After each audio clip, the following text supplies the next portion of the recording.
Opening the diagonal for the queen and king's bishop immediately challenges central control.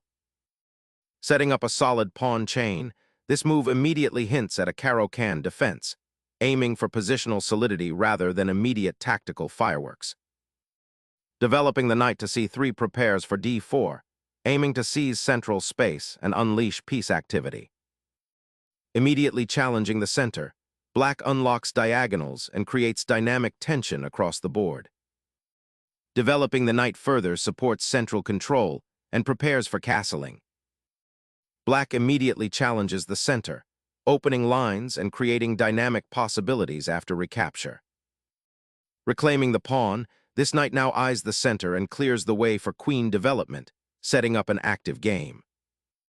Developing the knight to a natural square, the knight now eyes central squares and prepares for castling. Sacrificing the knight to disrupt black's pawn structure and open lines is a bold initiative, aiming for an attacking advantage. Opening the e-file now presents an immediate challenge for black's king safety, as the pawn structure becomes more open. Unleashing the bishop towards the unsuspecting king's flank, white aims to exploit the structural weakness created by black's pawn exchange, potentially setting up threats against the exposed dark squares. Developing the bishop to d6 immediately confronts the active white bishop on c4, aiming to disrupt its influence and potentially create attacking chances on the kingside later. Castling immediately secures the monarch, preparing for a potential kingside attack while also connecting the rooks for future action. Securing the monarch under the safety of pawns is a natural instinct, but it creates a slight structural weakness in black's position with the doubled f-pawns, potentially hindering long-term development and piece activity. Boldly seizing the center, white plants a pawn, initiating a strategic struggle for central dominion and opening lines for his pieces, aiming to exploit black's slightly compromised pawn structure on the kingside. Reinforcing the central pawn chain becomes a priority as black fortifies his pawn structure, indirectly preparing for a potential c5 push to contest white's central dominion and open lines for his bishop. Unleashing the bishop's power, white aims to exploit the weakness created by black's doubled pawns on the kingside, potentially opening lines for a swift attack. Opening the f-file now grants immediate counterplay, but at the cost of a permanently weakened kingside pawn structure, a positional concession that will demand careful management throughout the middle game. Gaining the open f-file with the rook allows white to exert pressure directly towards black's castled king, a promising avenue to exploit the doubled f-pawns and the now vulnerable king position. Bringing the rook to the central e-file now seeks to contest control of this vital open column, potentially activating the rook and supporting the pawn structure. Asserting central control and preparing to expand on the queenside, this move aims to build a powerful pawn chain while forcing black into a less active defense. Initiating knight development to the queenside here, the black pawn structure remains somewhat compromised after the exchange on f6, but this knight's placement aims to contest control of the d4 square and potentially prepare for future queenside expansion or even a sortie to c5. It's a subtle repositioning, seeking active participation rather than passive defense. Securing the bishop on a central diagonal initiates a strategic plan to pressure black's weakened kingside pawns. The queen now ventures to d7, seeking an active role and potentially eyeing the c6 pawn or supporting a future pawn push. The bishop tucks away, a patient guardian, now eyeing the long diagonal and preparing to support a potential queenside expansion or simply solidify the kingside defense, a subtle shift towards positional consolidation after the earlier skirmishes. Challenging the bishop's placement and seeking counterplay, black injects immediate tension by pinning the knight and questioning white's central control.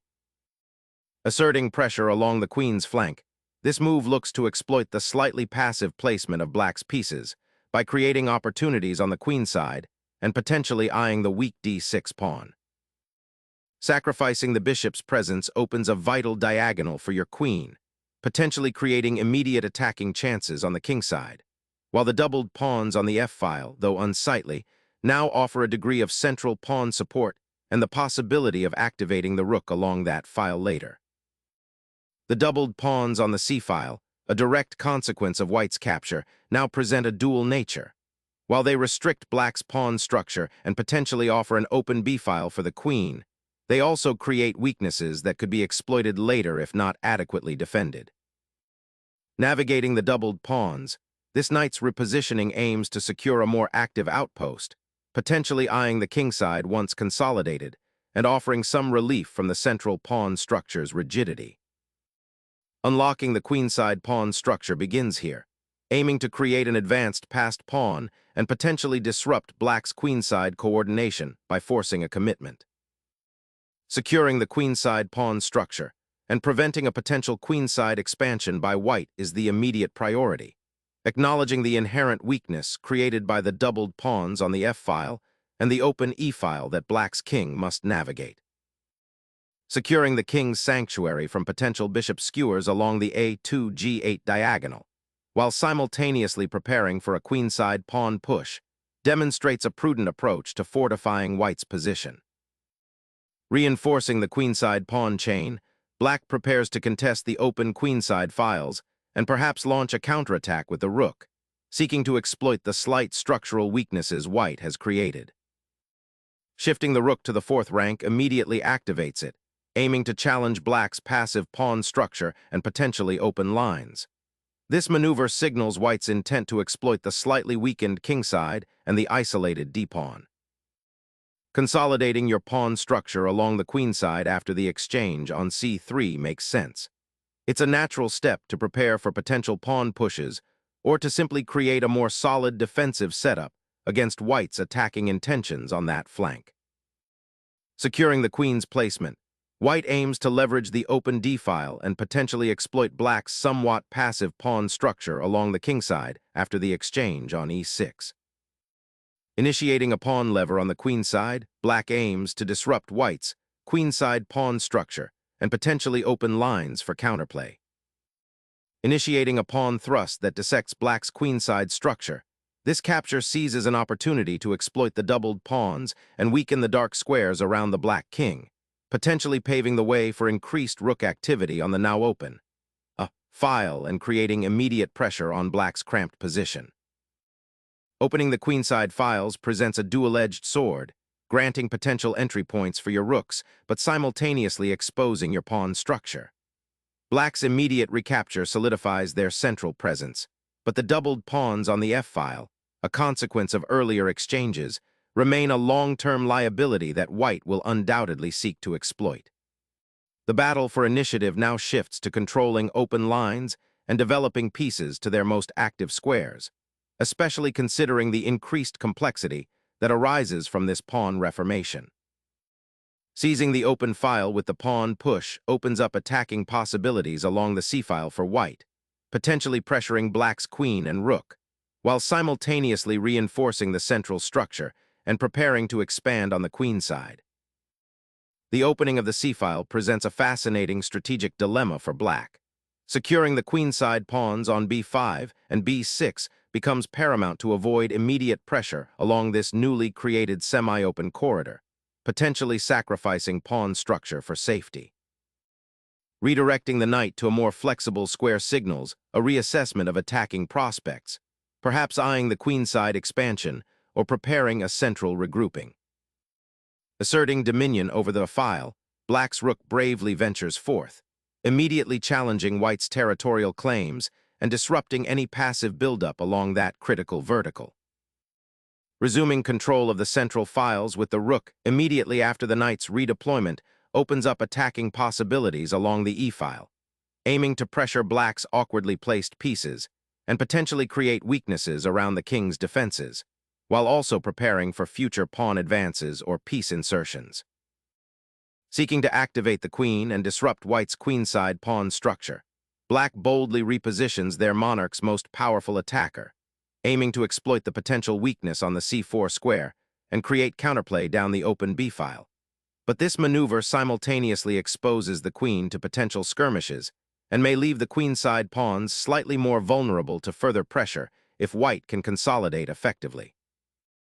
Unleashing an aggressive rook sortie, 24rh4 aims to dismantle black's queenside pawn structure by creating immediate threats along the open h-file, potentially forcing concessions or exposing the black king.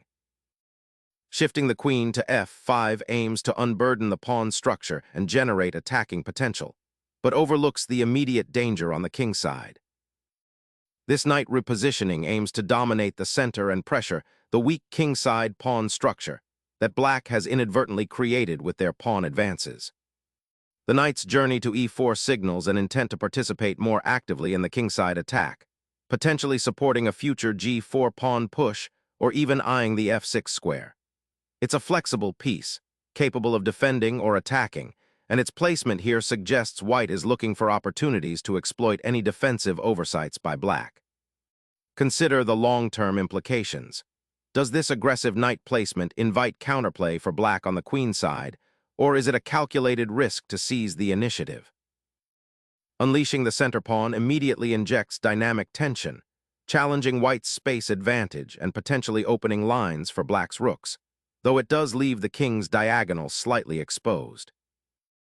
Repositioning the rook to the third rank now intensifies pressure along the queen side, aiming to exploit the weakened pawn structure and potentially create attacking chances against the black king's somewhat exposed position. Addressing the compromised pawn structure on the king side, this move shores up the defense, preventing immediate threats and offering a slight reprieve from the relentless queenside pressure.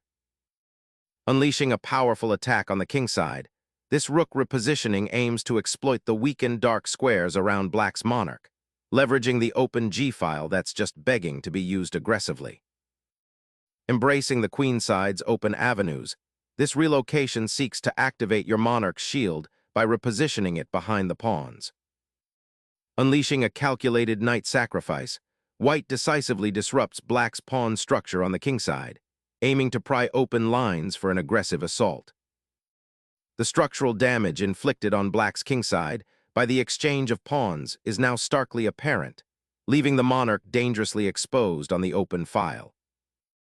The unleashed rook on the third rank, supported by its comrade, initiates a forceful diagonal assault against black's compromised king position. Protecting the king is paramount when a serious attack is brewing. This retreat aims to reinforce the beleaguered monarch on its current square and perhaps reroute defenders to more active positions, although the central pawn structure has been significantly weakened by the earlier exchanges.